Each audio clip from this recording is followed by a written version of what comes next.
Hi guys, welcome back to my channel. In today's video we are going to do a Vanda update. These three Vandas in front of you I repotted last summer, and I brought them inside for the winter time instead of keeping them in the greenhouse with the rest of the Vandas.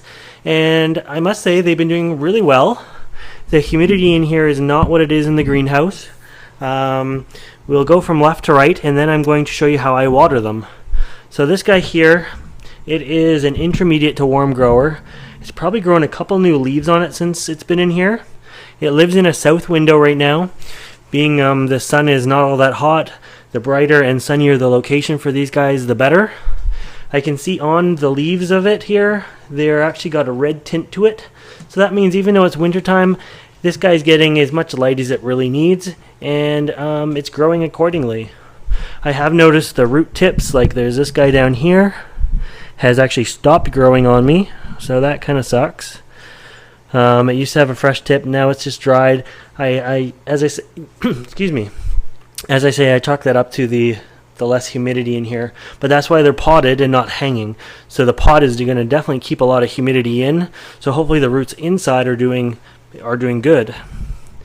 This next one here, this is a warm growing Vanda type.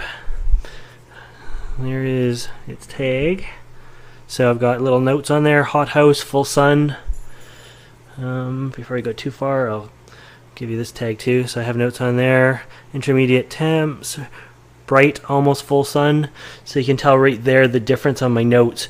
This one, when needing bright, almost full sun, has he got that nice red to it. This guy has no red tinge to it, even though he's sitting right beside him in the same light, which means I could probably up the light if I could, but unfortunately I can't right now in this time of year. But again, same thing. He's lost his new growth points on his roots. I'm hoping the roots inside are going to be better. All of these have a mixture of bark and rock. I've used some soft sort of stones. I've even used a bit of gravel in them. Being they do get large, I wanted a heavy clay pot with solid media in there to keep them weighted down. Nothing that was going to break down too heavily. A couple of them I have the top dressing on, and that moss just will keep it a little bit more humid in there. This one I did not. I just wanted to see the difference. I see a little bit of Spanish moss has managed to follow it in there as well. This last one here, I'll give you the tag for that one as well. This one is Vanda Rothschildianum, and the clay pot has always had this white on it. I'm not sure what it is. I've tried to wash it off and scrub it off, but it's on there. Good thing about this one, I have new root tips growth, so that's great. It's the only one of the three that actually has new growth, and the tips are a vibrant sort of pinky purple color, so that's great.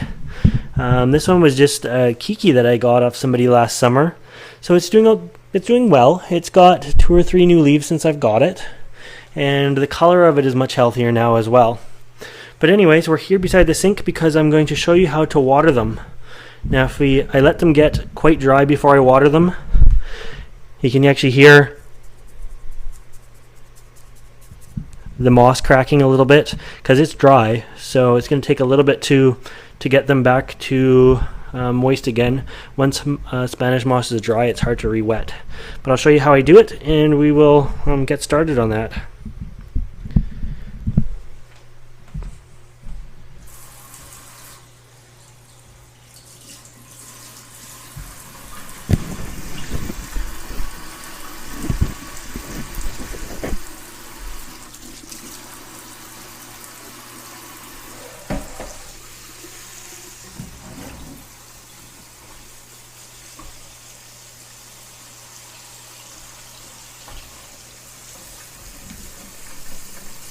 So hopefully you guys can see that.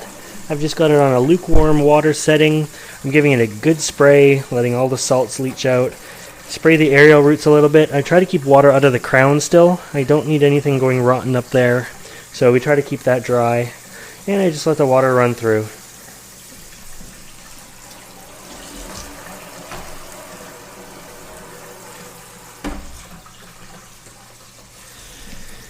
And as you can see beside me, I have a dish tray. That's what I just set the orchids on and let the water drain fully back out of them before they go back by the window and sit in their saucer. I don't want any of the the water to just sit in the saucer and stay too moist.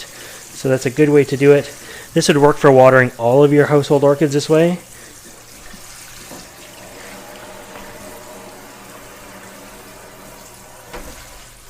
You could have several orchids on the go at once watering like this, and then by the time, you know, you can probably fit 5 or 6 orchids on that dishwashing tray. By the time the first one is up there and drained, you could probably put it away and move on to the next one and sort of keep the cycle going. But anyways, I give them just a water like that. Make sure I get all the aerial roots, and those will probably be good for about a week now.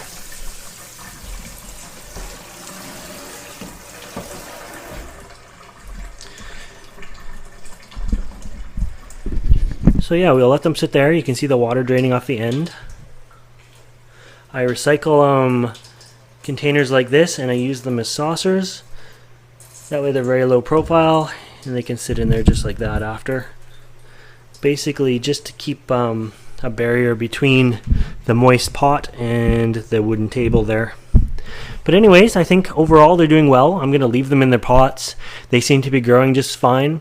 In the next few months they will go back in the greenhouse. Maybe it'll be the new greenhouse. Maybe it'll be built by then.